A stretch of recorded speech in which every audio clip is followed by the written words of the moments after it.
오예배에 참석하신 우리 성도님들 주님의 이름으로 환영하고 또 축복합니다. 오늘 하루 좀 이상하게 여겨지지 않습니까? 오전에도 십자가, 오후에도 십자가. 그러니까 가끔 이런 이제 날이 있죠. 저는 좀 곰곰이 생각을 해봤습니다. 오전 예배 때 이 한 날 십자가를 깊이 묵상하라는 진짜 그런 하나님의 은혜가 아닌가 이런 생각이 들고요.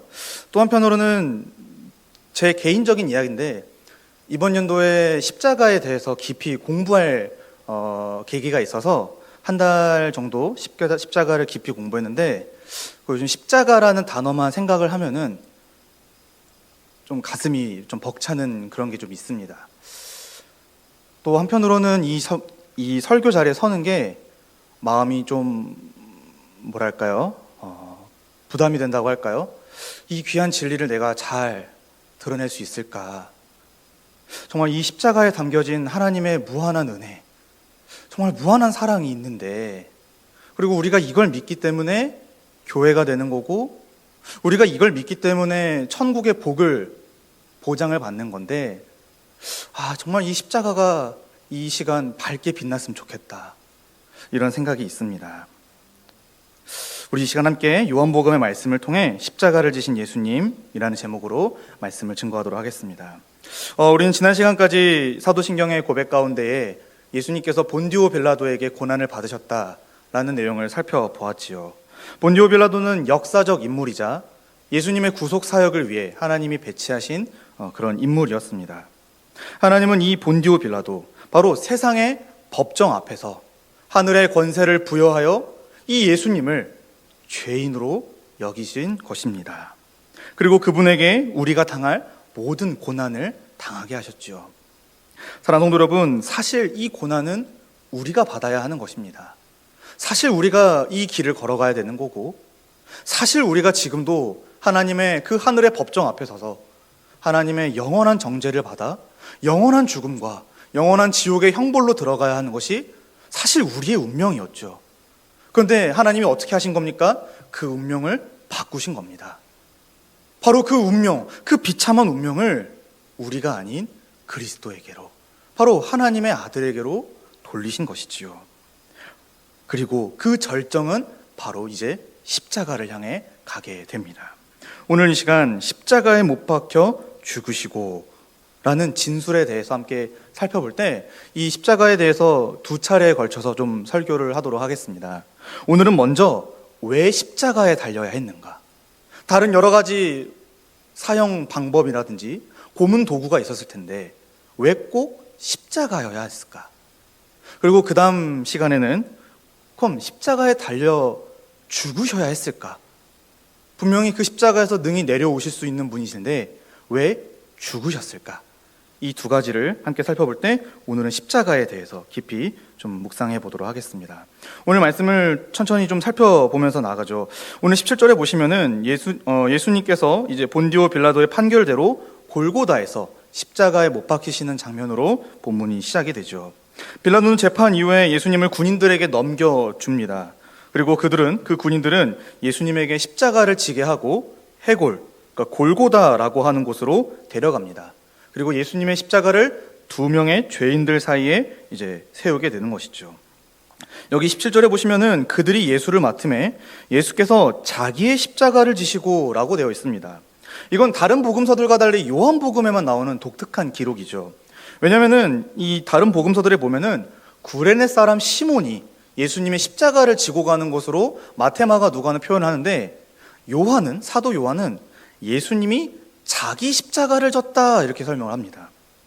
이것은 사도 요한이 세례 요한의 증언대로 예수님께서 친히 세상의 죄를 짊어지신 어린 양이라고 하는 것을 보여주고 있는 것이지요.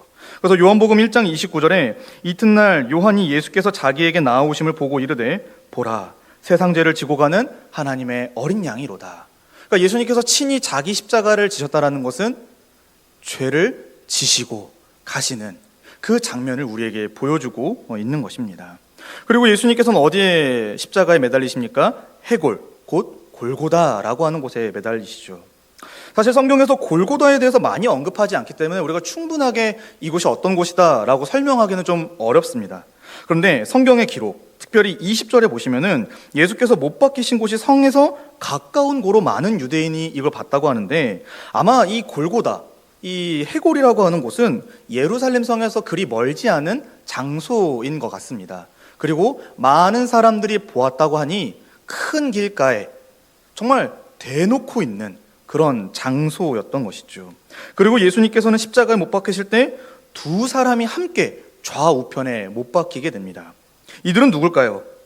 바로 다른 복음, 누가복음에 따르면은 행악자라고 되어 있습니다. 누가복음 23장 32절과 33절에 보시면은 또 다른 두 행악자도 사형을 받게 되어 예수와 함께 끌려가니라.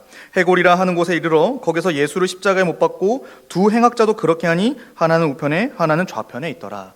그러니까 지금 예수님과 함께 못 박힌 이 두 사람은 행악자, 말하자면 사형수, 가장 끔찍한 죄인들인 것이죠. 근데 놀라운 것은 성경에 보시면은 18절에 그들이 거기서 예수를 십자가에 못 박았을 때 다른 두 사람도 그와 함께 좌우편에 못 박으니 예수는 가운데 있더라. 그러니까 지금 예수님의 십자가가 어디에 못 박혀 있냐면은 죄인들 한가운데 있는 겁니다. 바로 이 예수 그리스도의 십자가가 가장 끔찍하다고 보여주는 것이죠. 이것은 예수님이 그들과 같은 행악자, 근데 정 가운데니까 그들 중에서도 가장 최고의 죄인으로 거기에 서 계신 겁니다. 한편으로는 19절에 보시면 빌라도가 나사렛 예수 유대인의 왕이라고 기록된 패를 써서 십자가 위에 걸죠. 그리고 이 문구는 히브리어와 로마와 헬라 말로 기록되었다라고 기록되어 있습니다. 당시 로마 군인들은 십자가를 지고 가는 죄수에게 명패를 이마나 혹은 목에 걸어 주었습니다. 그러니까 우리로 따지면은 죄수 번호 같은 거죠. 그리고 십자가에 매달린 그 위에 명패를 걸고 또 이제 그렇게 이제 십자가를 세우는 건데, 예수님의 명패는 빌라도가 기록했다고 나와 있습니다. 이로써 예수님의 이 최종 형벌, 그러니까 십자가형을 누가 책임지냐? 본디오 빌라도가 책임지는 거다. 그래서 우리 사도신경에 그 이름이 언급이 되고 있는 것이죠. 어쨌든 그는 뭐라고 기록합니까? 나사렛 예수 유대인의 왕, 이렇게 기록합니다. 요한복음의 기록은 다른 복음서들과는 좀 차이가 많이 나는데, 여기서 한 가지 더 차이점을 발견하자면은 이 예수님의 명패에 기록된 말, 나사렛 예수 유대인의 왕이라고 하는 이 말이 세 가지 언어로 기록되어 있다고 합니다. 히브리어, 로마어, 헬라어인 것이죠.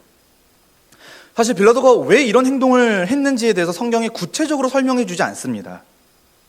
그래서 우리가 이게 빌라도가 이런 의도였을 거다라고 정확하게 말하기는 좀 어렵지만, 다만 여기 십자가에 매달린 사람이 나사렛 예수 유대인의 왕이라는 사실이 히브리 사람이든 로마 사람이든 헬라 사람이든 모두가 알아보았다라고 하는 것이죠.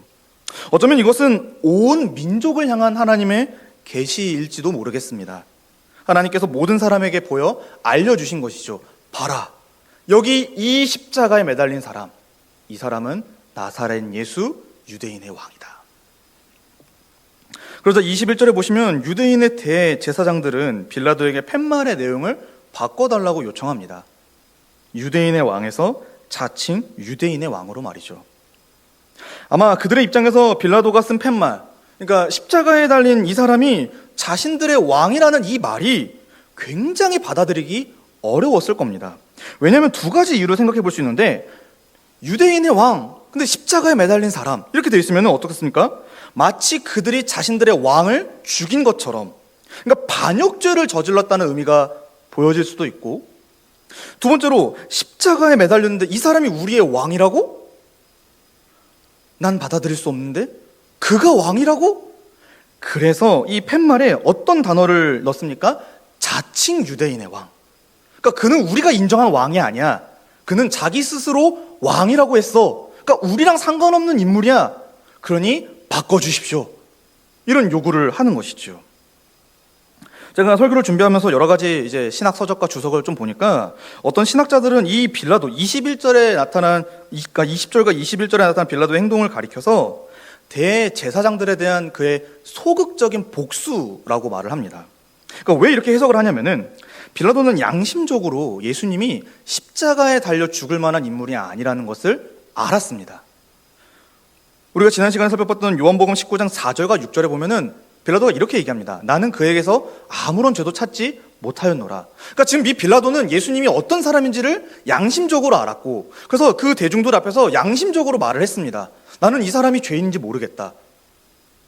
그리고 다른 복음서에 어떻습니까? 손을 씻죠. 나는 이 일과 무관하다고. 근데 어떻습니까? 그들의 강력한 요구가 있었죠. 특히 요한복음 19장 그 앞에 맥락을 보시면 가이사 황제의 이름을 거론하며 형을 촉구합니다.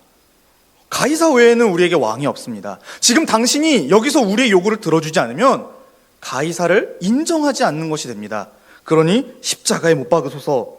그래서 자신을 매우 당황스럽고 난처하게 만들었기 때문에 그가 그들에게 할 수 있는 최선의 복수를 했다라고 보는 것이죠. 무엇이 됐든 다 좋습니다. 어쨌든 지금 이 빌라도의 행동은 성경에서 굉장히 정당한 것처럼 보여집니다. 바로 하나님께서 빌라도의 손을 들어 십자가에서 진리를 밝히신 것이죠. 바로 그 십자가에 매달린 이 사람, 너희는 거부하나 이는 나사렛 예수 유대인의 왕이다 라고 알려지게 되는 것입니다. 십자가에 매달린 인물은 분명히 나사렛 예수이고 유대인의 왕이다. 그러나 유대인들은 이 사실을 거부하죠. 하나님의 백성들이, 자칭 하나님의 그 선택하신 그 민족이라는 그들이 하나님이 보내신 왕을 거부하고 있는 굉장히 역설적이고 모순적인 상황이 이 십자가상에서, 이 골고다 언덕에서 벌어지고 있는 것입니다. 심지어 그들은 어떻습니까? 자기들 손으로 처리한 것이 아니라 빌라도라고 하는 이 이방인의 손을 빌려 예수님을 십자가에 매달아 못 박아 죽였습니다. 바로 이 장면에서 온 인류가 함께 손을 모아 힘을 합쳐 하나님 나라의 왕이신, 그 천국의 주인이신 예수님을 거부하고 있는 것을 우리는 똑똑히 보게 되는 것입니다. 그러자 빌라도가 뭐라고 말합니까? 22절에 내가 쓸 것을 썼다. 지금 빌라도는 진리를 거짓으로 바꾸는 일을 거부합니다. 아마도 그는 마지막에서야 비로소 양심적으로 좀 행동을 한 것 같습니다. 그러나 이미 그가 예수님에 대해서 한 일은 결코 지워지지가 않죠. 그 결과 우리 2000년 동안 교회 안에서 공개적으로 고백되고 있지 않습니까? 본디오 빌라도에게 고난을 받았다고. 정리하자면 지금 예수님은 하나님 나라의 왕이신 그가, 천국의 주인이신 그가, 만유의 주인이신 그가 왕인데 지금 어떻습니까? 스스로 죄인으로 여김을 받아 십자가에 매달려 죽으신 것입니다. 오늘 이 처참한 장면, 정말 이 비극적인 장면이 2000년이 지난 우리 동산교회를 세운 귀한 진리가 되었습니다. 어떻게 이런 일이 가능할까요? 도대체 이 비참한 사건이 어떻게 보면 정말 끔찍하지 않습니까? 어떻게 사람을 이렇게 학대하죠? 근데 이게 우리 교회를 세우는 진리라고요? 오늘 이 시간 이 부분에 대해서 함께 생각해 보도록 하겠습니다. 오늘 본문을 통해 하나님이 우리 가운데 주시는 메시지는 분명합니다. 바로 하나님께서 만유의 왕이신 예수님에게 바로 자기 백성들을 대신하여 이 십자가를 지게 하셨다라고 하는 것입니다. 이를 위해서 우리가 좀 십자가가 무엇인가를 좀 이해해 볼 필요가 있습니다. 아마 우리 성도님들 잘 아시겠지만 그래도 다시 한번 정리를 좀 해보자면은 십자가에 대해서 크게 두 가지 관점으로 정리를 해보도록 하겠습니다. 먼저 이 로마 사람들이 십자가를 무엇으로 생각했는가? 바로 죄수가 짊어진 사형틀로 이해를 했습니다. 이 십자가형, 그러니까 십자가에 매달려 죽는 이 형벌은 사실 고대 동방에서 사용돼, 그러니까 아시리아나 페니키아, 페르시아 이런 데서 사용한 사형 방법인데 죄수를 고문하고 이제 사형 집행을 위한 도구로 이 십자가형이 만들어졌죠. 근데 이게 훗날 그리스다라든지 또 로마 제국에게 전파가 됐고 로마가 이걸 아주 끔찍한 수준으로 발전을 시킵니다. 어떻게 발전했냐? 좀 너무 잔인하지만 그래도 알면은 이게 예수님의 십자가를 이해할 때 도움이 될 것 같아서 아주 간략하게 좀 소개를 해드리겠습니다. 십자가형은 이렇게 이루어집니다. 먼저 죄수에게 채찍질을 합니다. 근데 이 채찍은 우리가 아는 그런 끈 채찍이 아닙니다.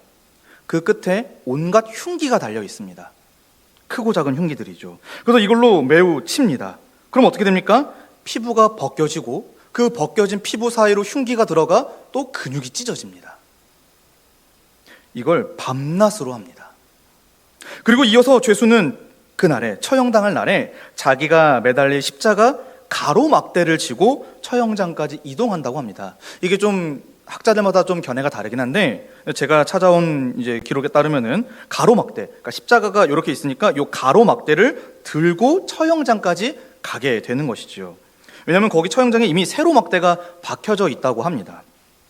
근데 이 당시에 사용된 가로막대의 무게가 적게는 18kg에서 많으면 50kg라고 합니다. 그러니까 50kg를 들면 뭐죠? 성인 여성 한 명을 메고 가는 겁니다. 그리고 근데 이제 이미 채찍질로 인해서 상처를 입은 몸이죠. 만신창이가 된 몸입니다. 근데 죄수가 그 십자가, 자기 십자가를 지고 그 길로 갑니다. 근데 갈 때 조용히 가는 게 아니라 많은 사람들이 보는 그 대로변을 걸으며 갑니다. 근데 그러는 과정 속에서 상처가 악화되고, 그러니까 표현하자면 온몸이 불길에 타는 것 같다고 합니다. 그런 끔찍한 고통을 겪으며 때로는 처형 장소로 이동하던 중에 죽기도 했다고 합니다. 그래서 전해지는 말로는 이 죄인의 가족들이 군인들에게 돈을 주어서 더 심하게 때려 그냥 처형장까지 가지 말고 채찍으로 죽게 해달라고까지 부탁할 정도로 이 십자가형이 아주 끔찍하다고 합니다. 그리고 죄수는 사형장에 도착해서 속옷까지 벗겨져 나체로 십자가에 못 박힙니다.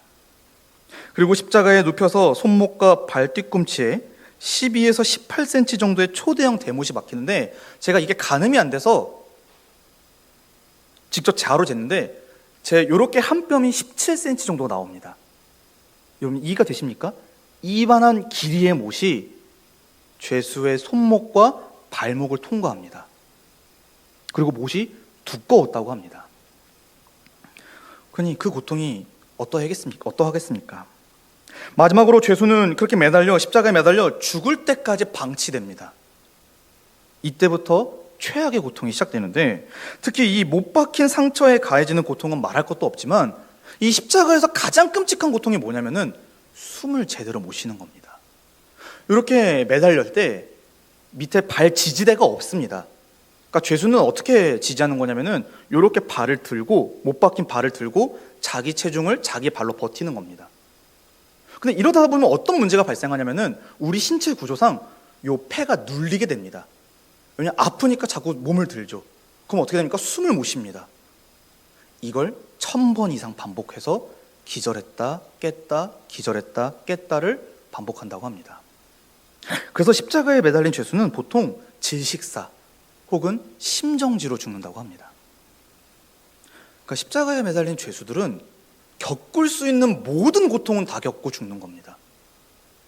물리적인 고통, 그리고 주변 사람들로부터 오는 이 시선, 경멸의 시선.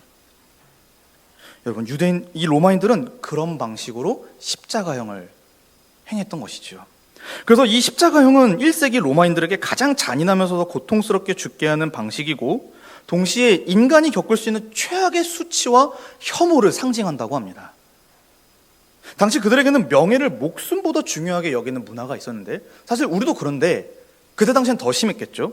근데 이 십자가에 달린 사람만큼 그 사람에게 모욕과 수치를 주는 사형 형벌이 없었다고 합니다. 그래서 모든 형벌 위에 십자가가 있다고 하죠.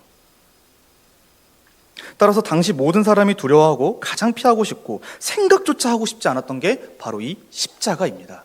그래서 로마의 고대 철학자 키케로는 이렇게 설명하는데 십자가는 가장 역겹고 구역질 나는 형벌이다. 십자가라는 바로 그 단어는 로마 시민의 몸에서뿐만 아니라 로마 시민의 사고, 그러니까 생각이죠. 생각과 눈과 귀로부터 완전히 제거되어야 한다. 그러니까 그만큼 이 사람들도 십자가를 끔찍하게 여겼던 겁니다. 근데 거기에 누가 달리죠? 예수 그리스도께서 달리십니다. 두 번째입니다. 유대인들은 이 십자가를 어떻게 생각했을까요? 바로 하나님의 저주라고 생각을 했습니다.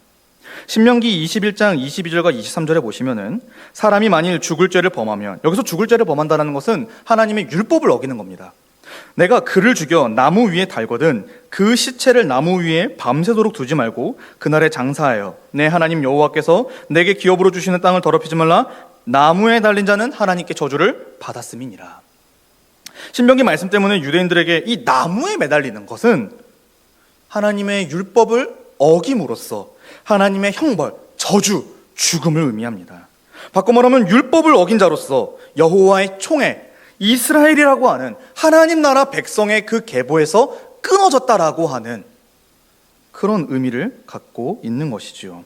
그래서 민수기 15장 30절과 31절에 보시면은 본토인이든지 타국인이든지 고의로 무엇을 범하면, 그러니까 율법을 무엇으로든 범하면 누구나 여호와를 비방하는 자니. 왜냐하면 이 율법을 범했다는 것 자체가 이 율법을 주신 이 하나님의 명예를 더럽혔다라고 보는 것입니다. 그래서 그의 백성 중에서 끊어질 것이나 그런 사람은 여호와의 말씀을 멸시하고 그의 명령을 파괴하였은즉 그의 죄악이 자기에게로 돌아가서 온전히 끊어지리라. 그러니까 지금 이 십자가 나무에 달렸다는 게 어떤 의미냐? 하나님과 끊어지는 것, 생명의 근원이신 그분으로부터 끊어지는 것, 이것을 의미하는 겁니다. 그래서 죄인을 나무에 매다는 것은 하나님의 율법을 어긴 이 죄인을 엄히 다스리는 방식이었고, 그래서 백성들은 나무에 달린 죄인들을 볼 때마다 경각심을 갖는 겁니다. 하나님이 얼마나 거룩하신 분인가? 우리가 율법을 범한다는 것이 무슨 의미인가? 나는 저런 죄를 범하면 안 되겠다라고 생각을 하는 것이죠. 근데 사실 예수님은 율법을 어기신 것이 없죠. 근데 이 일을 주동한 유대 종교 지도자들, 그러니까 대제사장들이 봤을 때는 예수님은 신성모독죄를 범하기도 했습니다. 왜냐하면 자기를 하나님의 아들이라고 소개를 하지 않습니까?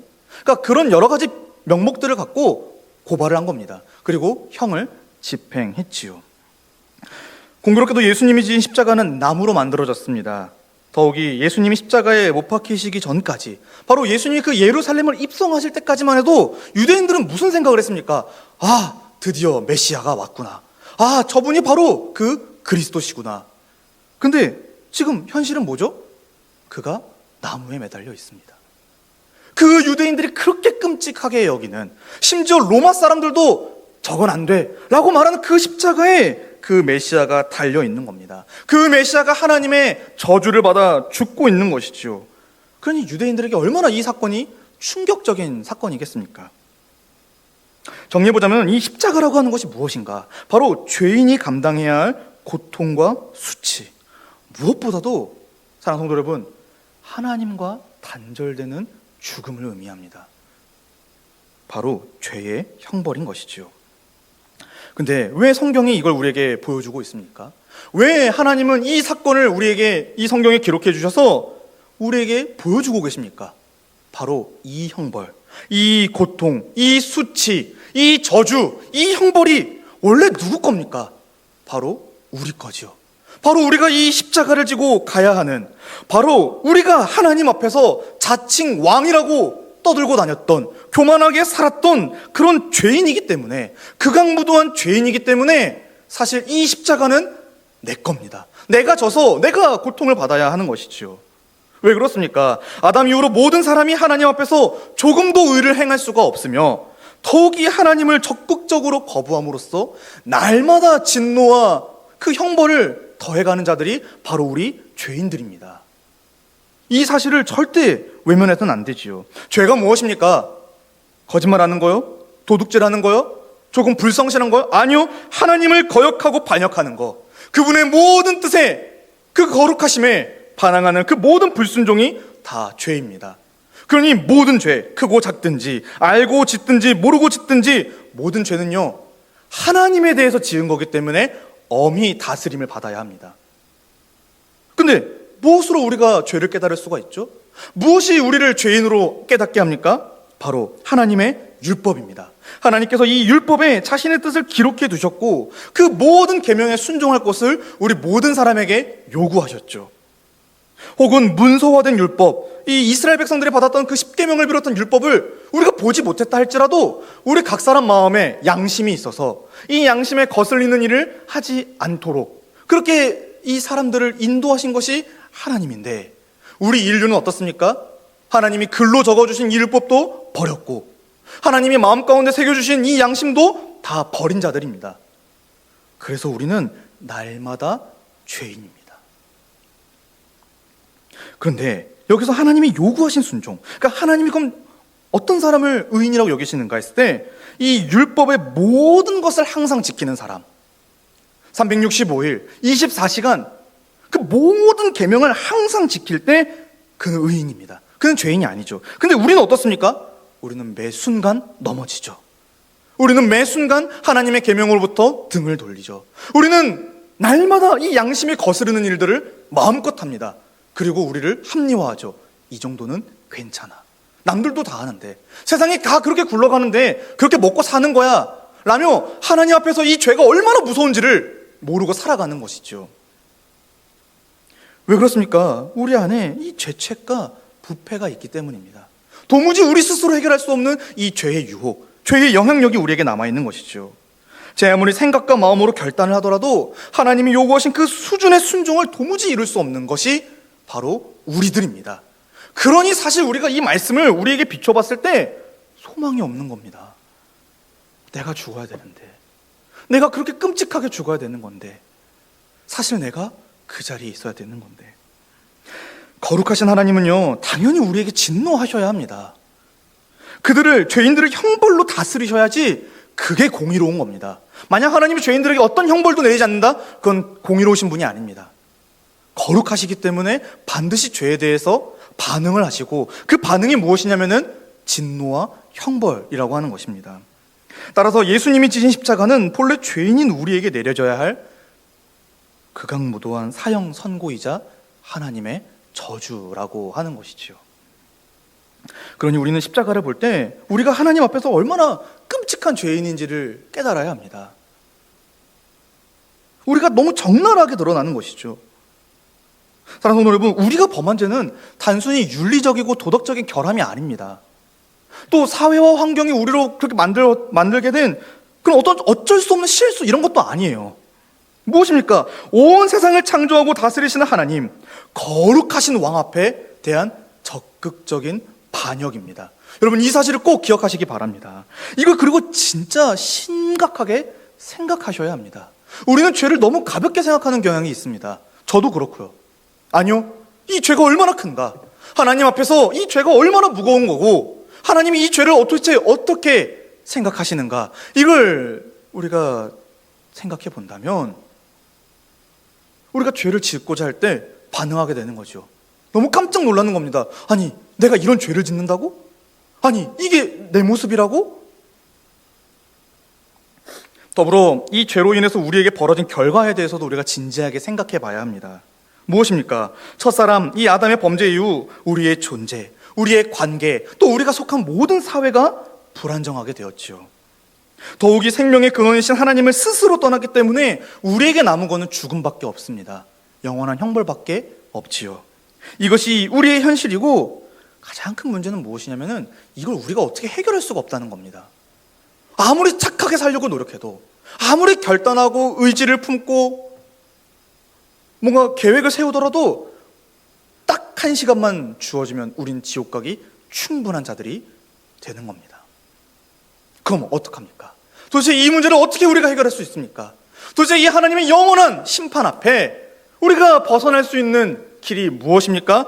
바로 그래서 하나님께서 그 아들에게 십자가를 지게 하사 그 길에서 죽게 하신 것입니다. 바로 하나님이 우리 죄에 대한 사형 선고를 우리가 아니라 아들에게로 돌리신 것이지요. 십자가가 바로 그 증거입니다. 예수님이 십자가를 지신 것도, 죄인들 가운데 한가운데에서 못 박히신 것도 다 이러한 이유 때문이지요. 갈라디아서 3장 13절과 14절에 보시면은 그리스도께서 우리를 위하여 저주를 받은 바 되사 율법의 저주에서 우리를 속량하셨으니 기록된 바 나무에 달린 자마다 저주 아래에 있는 자라 하였습니다. 이는 그리스도 예수 안에서 아브라함의 복이 이방인에게 미치게 하고 또 우리로 하여금 믿음으로 말미암아 성령의 약속을 받게 하려 함이라. 우리가 복을 받게 하기 위해서, 우리가 다시 안식을 누리기 위해서, 우리가 다시 천국에 들어가 하나님과 교제하며 영원토록 행복하기 위해서 하나님이 정하신 방법은 뭐냐면은 예수님의 십자가 형벌 대속의 죽음이라고 하는 것이지요. 사랑하는 성도 여러분, 하나님은요 우리를 너무 사랑하십니다. 우리를 만드실 때 그걸 알 수가 있죠. 도대체 우리가 무엇이길래 자기 형상과 자기 모양대로 만드십니까? 도대체 우리가 무엇이길래 이 완벽하게 만드신, 당신이 보시기에 심히 좋은 이 세상을 우리에게 주셨단 말입니까? 근데 비록 우리가 아담과 함께 죄를 범하였지만 하나님은 우리를 향한 그 사랑, 그 긍휼을 멈출 수가 없었습니다. 그래서 영원전부터 우리를 구원하기로 한 가지 계획을 세우셨고, 이제 그 계획을 이루기 위하여 그 때가 되어 아들을 보내어 주셨습니다. 이게 바로 성육신 사건이지요. 그리고 그 성육신하신 하나님의 아들은 누굽니까? 참 하나님이시고 참 인간이십니다. 그리고 인간 중에서 어떤 분입니까? 참 의인이십니다. 100% 하나님, 100% 사람, 100% 의인으로 오셔서 우리를 대신하여 죽으실 그 모든 자격과 조건을 완벽하게 갖추신 것이지요. 그렇기 때문에 그분만이, 하나님의 아들이신 예수 그리스도만이 우리를 대신하여 십자가에 달려 죽으실 수가 있는 것입니다. 저 하나님을 적극적으로 대적하여 자칭 왕이라고 소리쳤던 우리를 대신해서 죽을 수 있는 것, 소도, 돼지도, 염소도 아무것도 안 됩니다. 심지어 우리 자신도 우리 자신을 위해 죽을 수가 없는데, 하나님이 예비하신 이 인물 예수 그리스도, 하나님의 아들만이 우리를 대신하여 십자가의 형벌대속적 죽임을 당하신 것이지요. 그리고 그 은혜를 우리 것이라 여겨주시는 것입니다. 그러니 이 십자가에 달리신 예수 그리스도, 그분이 바로 우리가 당해야 할 모든 고난과 고통과 괴로움과 슬픔과 정말 그 깊은 어두움을 다 경험하신 것입니다. 도대체 우리가 무엇이길래 그가 이렇게까지 행동하십니까? 도대체 우리를 얼마나 사랑하신 것이죠? 도대체 얼마나 사랑하셨으면 이 하나님 나라의 왕이신 예수 그리스도께서, 하나님으로부터 끊어지는 게 무엇인지 잘 아시는 그분께서 왜 이런 일을 하셨냐 말입니다. 도대체 우리가 누구이길래, 우리가 하나님 앞에서 얼마나 큰 사랑을 받은 자이길래 이런 일을 하신 거죠? 근데 왜 우리는 감동이 없죠? 근데 왜 우리는 이 십자가를 자꾸 멀리하죠? 우리는 왜 자꾸 이 십자가를 바라보지 않고 이 십자가를 간혹 부끄러운 것으로 여기며 이 십자가를 따라 살아가는 것을 왜 즐거워하지 않는 거죠? 도대체 이 십자가가 무엇이길래? 사랑하는 여러분, 저는 이 십자가가 정말 우리의 믿음의 근간이 되었으면 좋겠습니다. 정말 우리가 살아가는 삶의 곳곳에 그리스도의 십자가의 향기가 나타났으면 좋겠습니다. 도대체 이 하나님의 사랑이 얼마나 큰 거죠? 이게 우리 삶에 나타났으면 좋겠습니다. 제가 왜 이런 설교를 하냐? 오늘날 이 십자가의 영광, 십자가의 은혜를 너무 낮게, 너무 하찮게 만드는 문화와 가르침이 있기 때문에 그렇습니다. 이 시대는 성경의 진리, 이 의와 죄에 대해서 무지하고 죄를 가벼운 것으로 취급하며 이 죄를 더 이상 심각하게 여기지 않습니다. 바꿔 말하면 객관적인 진리가 아니라 주관적인 기준으로 죄를 판단하고 평가하는 것이죠. 그러니까 죄에 대해 진노하시는 거룩하신 하나님은 말하지 않습니다. 오히려 사랑의 하나님만 강조하면서 하나님의 사랑과 진노가 공존 불가능하다고 말하는 것이 현대인들의 말입니다. 그래서 어떤 사람들은 이 십자가 사건을 가리켜서 하나님의 우주적인 아동학대라고까지 말을 합니다. 그 결과 거룩하신 하나님에 대한 지식과 두려움을 잃어버렸고 죄를 용서해 주신 하나님의 감사를 잃어버렸습니다. 무엇보다 이 하나님의 거룩하심과 진노하심에 대한 진지한 태도가 사라졌죠. 따라서 현대교회에서 십자가는 더 이상 하나님의 거룩하심에 대한 상징이 아닙니다. 무엇입니까? 도덕적이고 윤리적인 가르침을 전하는 상징입니다. 이 말인즉슨 십자가를 구원에 필요한 사건이 아니라 우리가 본받아야 할 윤리로 말하는 것이죠. 예수님께서는 우리의 구원을 이루기 위해 오신 게 아니라, 그 고난을 감수하신 게 아니라 그냥 우리에게 사랑의 본보기를 보여주셨다라고 하는 게 현대 교회에 아주 교묘하게 스며들어간 다른 복음입니다.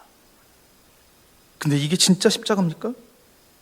그냥 우리로 하여금 본받게 하려고 십자가를 지셨다고요? 여러분, 그렇지 않습니다. 만약 누구든지 십자가를 이런 식으로 이해하고 말한다면 그건 하나님의 저주를 받을 다른 복음을 말하는 것입니다. 이처럼 하나님에 대한 지식을 잃어버렸기 때문에 우리 사회 안에, 공동체 안에 이 윤리가 사라졌습니다. 절대적인 선이 사라진 것이죠. 문제는 교회가 이런 영향을 받고 있다라고 하는 것이고, 조금 더 들어가 볼까요? 우리 다음 세대들이 이런 환경 가운데 신앙생활을 해 나가야 합니다. 그러니 우리가 십자가를 져버린다면, 그러니 우리 먼저 어른된, 우리 먼저 선생된 자들이 이 십자가의 은혜와 영광을 놓친다면 우리가 다음 세대에게 무엇을 전해주죠? 우리 아이들은 도대체 뭘 보고 하나님의 뜻이 무엇인지를 알고 하나님이 원하시는 거룩한 삶을 향해 살아가죠? 여러분, 우리가 잡아야 합니다. 우리가 단단히 이 십자가 믿음 안에 서 있어야 하는 것이지요. 예수님이 지신 이 십자가 외에는 구원이 없습니다. 이 십자가 외에는 결코 우리가 구원받을 길이 전혀 없지요. 세상은 나름대로 구원을 정의하고 설명하는데, 아니요, 그 구원은 다 거짓이고 다른 복음입니다. 진짜 구원은 성경에 있고, 성경이 우리에게 보여주는 건 뭡니까? 그리스도의 피 묻은 십자가뿐입니다. 이걸 믿는 자가 구원을 받는 거고, 이걸 믿는 자가 천국에 들어가는 거고, 이걸 믿는 자가 하나님 나라의 복과 안식을 누리는 건데, 이걸 놓치면 되겠습니까? 이걸 단단히 붙잡아야 되지 않겠습니까? 그래서 저는 감히 이 말씀의 권위를 힘입어 사랑하는 성도님들께 권면합니다. 성도 여러분, 날마다 십자가를 묵상하십시오. 매 순간 십자가가 여러분 마음 가운데 정말 눈앞에 밝게 선명하게 보이는 은혜가 있기를 원합니다. 정말 이 성경이 말하는 구원, 십자가를 믿는 것, 이게 정말 중요한데 우리가 이걸 놓쳐서야 되겠습니까? 그러니 성경을 통해 매일 십자가의 의미를 발견하시기 바랍니다. 성경 곳곳에 예수 그리스도의 십자가의 은혜를 하나님께서 충분하게 기록해 두셨습니다. 누구든지 이 성경을 보기만 하면, 성경 곳곳을 펼쳐서 읽기만 하면 십자가를 볼 수가 있고, 그 믿음 때문에 구원을 받아 하나님으로 말미암아 참 행복할 수가 있는데, 성경을 안 보면, 이 십자가의 은혜를 모르고 십자가의 은혜를 모르면 하나님의 뜻을 모르기에 우리는 거룩하게 살아갈 수가 없습니다. 그러니 성경을 통해 우리 십자가를 날마다 묵상하는 동산교회가 되기를 원합니다. 말씀을 맺습니다. 시간이 많이 지나갔는데요, 오늘 본문을 통해서 우리가 꼭 붙잡아야 될 메시지, 만왕의 왕이신 예수님께서 우리를 대신하여 이 고난을, 특히 십자가에서 하나님의 모든 저주를 받아 죽어 주셨습니다. 덕분에 우리는 자유와 생명과 복과 안식을 받은 자가 되었지요. 비록 이 세상은 십자가를 부끄러운 곳으로 만들지만 우리만큼은 십자가를 붙잡아 봅시다. 우리만큼은 이 십자가를 단단히 붙잡아 봅시다. 그리고 이 십자가를 아주 기쁜 마음으로 자랑해 봅시다. 우리 이 말씀을 읽고 함께 설교를 마치려고 하는데, 우리 고린도전서 1장 22절부터 24절까지 우리 세 절의 말씀인데 조금 길지만 그래도 우리 함께 읽고 설교를 마치도록 하겠습니다. 고린도전서 1장 22절부터 24절입니다. 시작. 유대인은 표적을 구하고 헬라인은 지혜를 찾으나 우리는 십자가에 못 박힌 그리스도를 전하니 유대인에게는 거리끼는 것이요 이방인에게는 미련한 것이로되 오직 부르심을 받은 자들에게는 유대인이나 헬라인이나 그리스도는 하나님의 능력이요 하나님의 지혜니라. 아멘. 기도하겠습니다. 하나님 아버지, 감사합니다. 이 십자가의 은혜를 매일 생각하게 하여 주시옵소서. 십자가의 은혜와 영광이 우리의 인생을 다스리기를 원하고 우리가 날마다 이 십자가에 목말라 있기를 원합니다.